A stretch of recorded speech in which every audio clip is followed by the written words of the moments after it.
Hi, I have severe impulse control issues, which lead to me spending way more money than I should every month. I have way too many different and expensive hobbies and tend to start new projects or random ideas at least weekly. I see a shiny new Eurorack module, fancy camera gear, crafting supplies, 3D printing filament, or an entirely new obsession I'll never follow through with, and I buy. No second thoughts.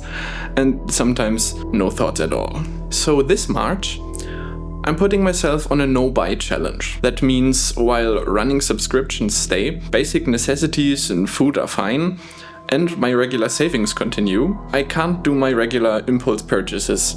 No exceptions. If I want or need something I don't own, I have 3 options. Trade for it, try to get it for free, but no stealing, or finding a creative way around it, because honestly, that's what I do best. Follow along and see if I can resist the dark side. The challenge hasn't even properly started yet, and I've already hit my first wanna buy moment.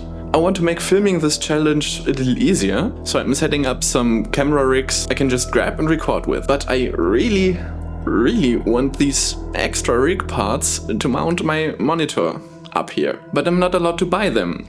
Guess I'll have to improvise. And here we go. It's not as clean as what I wanted to buy, but it's 100% functional. That's almost 140 euros saved already, and we're still on day 1. Welcome back, ?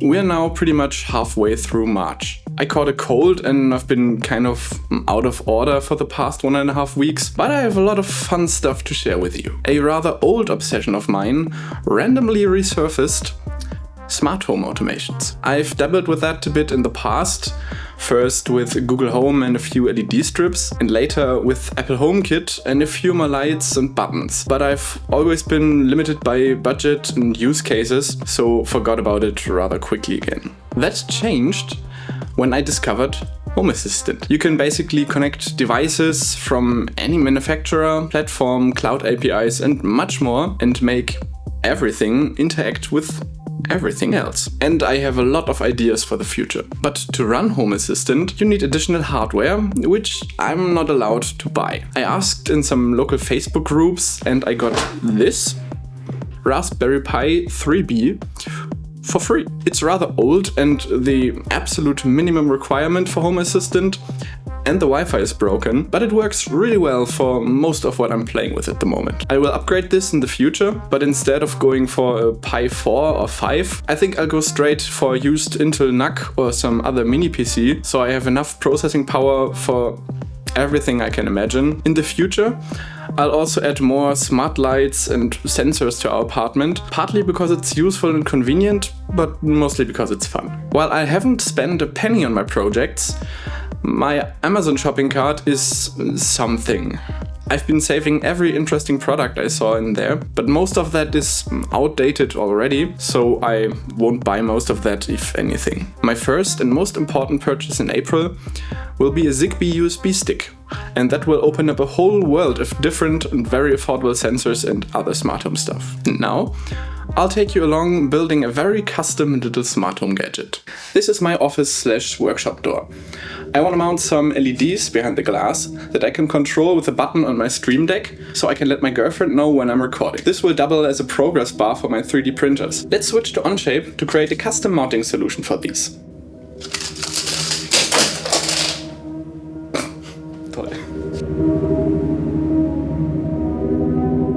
I started off by measuring my door and all the components I wanted to use, and transferred the rough sketch I already had in my head into Onshape. Due to the width of the door and the build limits of my printers, I've opted for a split profile design I could just snap together with some diffusion panels to snap into place. Before printing the full-scale parts, I did a little test print to make sure everything fit properly. Some slight adjustments and a failed print later, all parts were ready for assembly. I've cleaned up the supports and connector holes and snapped all the parts together. I'm using a WS2812 LED strip with adhesive backing, so the installation of the LEDs was very easy. I soldered up some wires to the 2 strips and snapped the diffusion panels into place. Next up came the control circuitry. What you see behind me is the failed first version. I wired the LEDs directly to the MCU's 5V pin, and it really didn't enjoy the almost 4 amps flowing through it.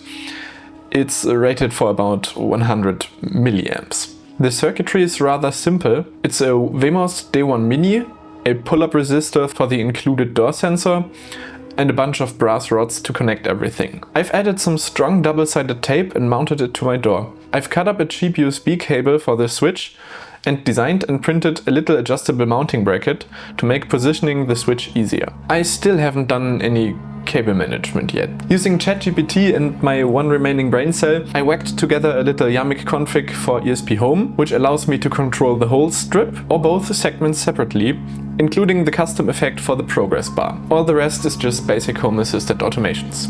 Well, that turned out great.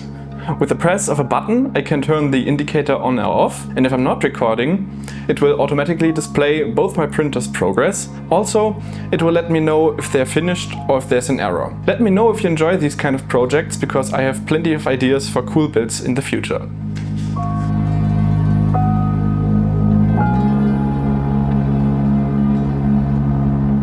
Oh, yeah.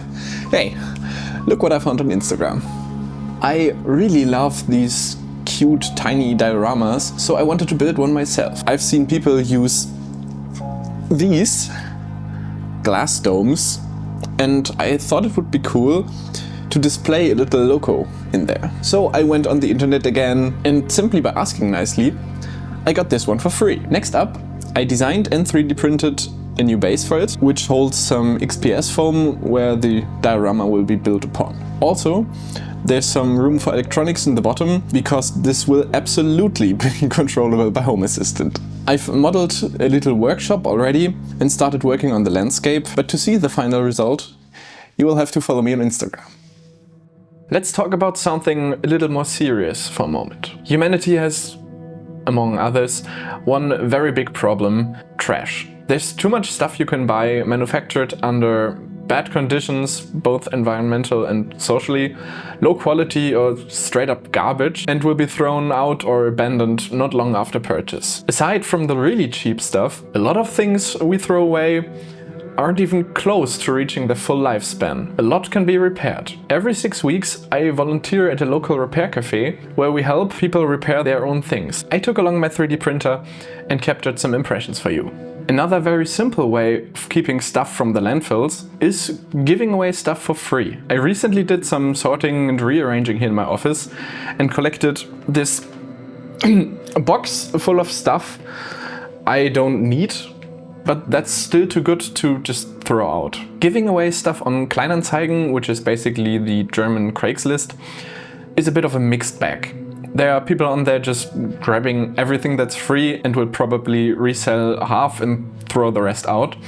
So I personally try to give things to friends, or in this case our local Discord community first, where I know it's more likely to actually be used. All that remains goes on Kleinanzeigen. There's still a chance that some things will be reused versus me throwing everything out. Along with what I've already shown you, I also picked up a new kitchen chair and this cute little nightstand for free. There's a lot out there that you can just go and pick up, and even just asking nicely can work wonders.